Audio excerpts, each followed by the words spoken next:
Welcome back to Stone and Watch Clone Wars Debrief. Now today we're going to be doing a breakdown of Episode 4, Unfinished Business. Now this is the last installment of the Bad Batch story arc for the final season of Clone Wars. Now this episode had a runtime of 26 minutes. It's being directed by Brian O'Connell and Dave Filoni. Created by George Lucas, of course, and written by Brent, Friedman, and Matt Michnovetz. Starring D. Bradley Baker as the Clone Troopers, Admiral Trench, and the Super Tactical Droid. Matthew Wood comes in to do the Battle Droids. Matt Lanter returns as Anakin Skywalker, and you have Terrence T.C. Carson as Mace Windu. James Arnold Taylor returns as Obi-Wan Kenobi, and Tom Kane as the narrator. Now the description reads, Mace Windu and Obi-Wan Kenobi lead the Republic Army in a daring plan for the final strike against Tambor and Admiral Trench. While the Republic Army battles to recover Anaxes, Anakin Skywalker Rex and the Bad Batch help Echo infiltrate an enemy ship to ensure their victory. Now, right off the bat, I want to say I liked this episode quite a bit. I thought it was a pretty good ending to the Bad Batch story arc for the final season of Clone Wars. Now, we pick up right where we left off from Episode 3. Everybody's back at home base. Echo is being treated. Now, everybody's glad to see he's back, but they do wonder where his loyalties lies because he was plugged into the Separatist computer for so long, and they're just not really sure whether or not if he's like on their side or the Separatist side or what. Now, we cut to the control room. We got Obi-Wan Kenobi, Anakin Skywalker, Mace Windu, and Rex all going over what they have achieved so far and where they are at so far in the battle for Anaxes. Now, Mace Windu says they got 12 battlefronts going on and they're losing all of them. Now, they're trying to figure out what they're going to do, and as they're starting to talk about this, Echo comes walk in and says, I can help you out with that. Now, Rex is like, excuse me, generals, and he tries to stop his friend, but then Mace Windu goes, well, if the trooper has a plan, let's hear it. Now, he lays out this two-pronged plan where Mace Windu is going to take the clone troopers and attack the assembly complex, while he says the Bad Batch will escort him to the new comport, which has been relocated to a dreadnought floating above Anaxes. And then he says once they get there, he will plug in and he will feed Admiral Trench more information. But this time, they will know what information he is feeding them, so they'll know exactly what his movements are and before he makes them. Now, Mace Windu says to Echo, are you sure that this plan will work? And Echo says, yes, I am positive that it'll work, but unfortunately, I've been doing it for a long time. But this time when I do it, it's going to help the Republic to a victory instead of a defeat.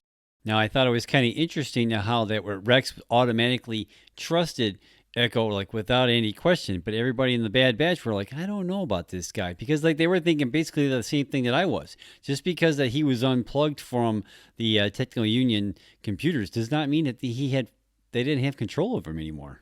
Now, that played out pretty much through the rest of the episode. I mean, Hunter and Tech were seeming like they were bringing that up constantly. Like, can we really trust this guy?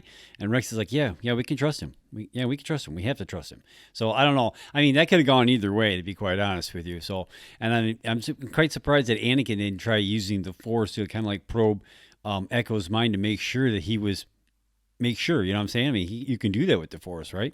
Now, a little bit like this whole mission looked like it was kind of like a callback or a little bit of a nod towards like the Return of the Jedi mission when they were trying to like infiltrate the forest moon of Endor and what have you. Because like as they were approaching the dreadnought where the control thing was going to be at, they were relying on Echo to send the signal or the code or what have you so they can get onto the ship, or at least to be able to dock with the ship, and they were able to do that. And like I said, to me, it felt like a little bit of a nod towards that part from Return to Jedi. Could be just me. Now, it was interesting to see that Admiral Trench, at least at first, was still wanted to trust the algorithm that they were using that was no longer there. I mean, Echo was no longer plugged in, but he was still willing to trust what the algorithm said for them to do.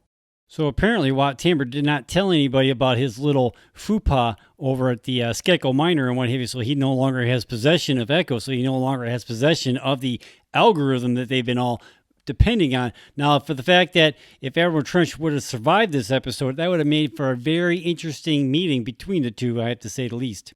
But he was devious enough to know that once it wasn't working, he had a backup plan. They always have a backup plan. And he was pretty much just going to blow the whole damn thing up.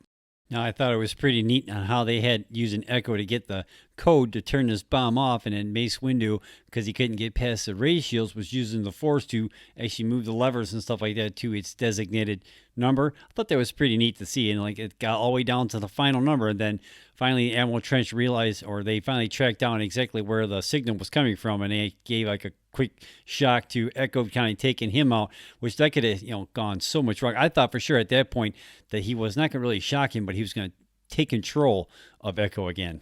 Then there's the scene where Anakin confronts Admiral Trench to get that final number to make sure that they actually win this battle and what have you. Now, everybody was talking about like that scene from like the last episode that was going to be kind of dark.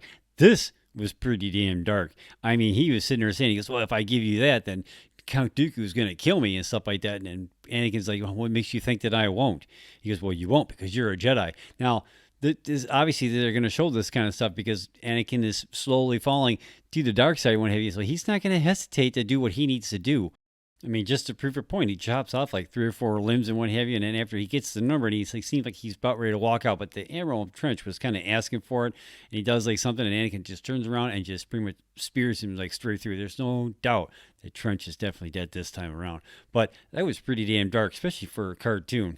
Now, they didn't trust him at first, but towards the end of the episode, Echo did earn the respect from the Bad Batch, so much so they offered him like a position in the unit.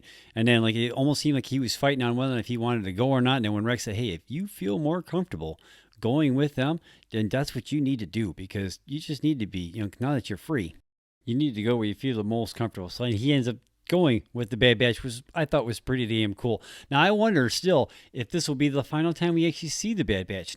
Now, this Friday, we're going to start the new story arc, Ahsoka's Walkabout with Gone with the Trace, and the following week after that, it'll be Deal or No Deal. Then they don't have a title for like the 3rd and 4th episode for that story arc, and then we go into, I don't know, maybe we'll have to wait and see how it all plays out. I'm waiting to see where the story goes from here. Now, I didn't do a rewatch or anything to get ready for this final season. I just pretty much, like, when the season came out, I just started watching it, and I'm loving it. Now, I'm not saying that this wouldn't have been better if I did do a rewatch or some, like, prep beforehand, but I'm still liking it, so I'm still liking it.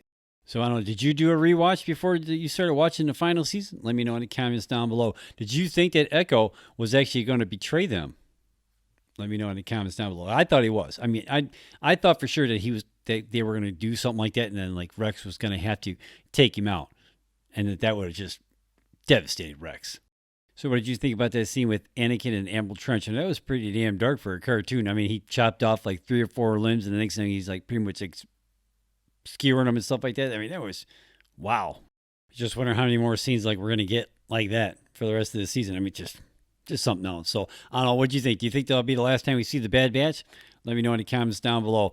Do you think we should see them somewhere else in another medium if we don't see them in the rest of the season? Let me know in the comments down below. So, are you liking this so far? Let me know in the comments down below.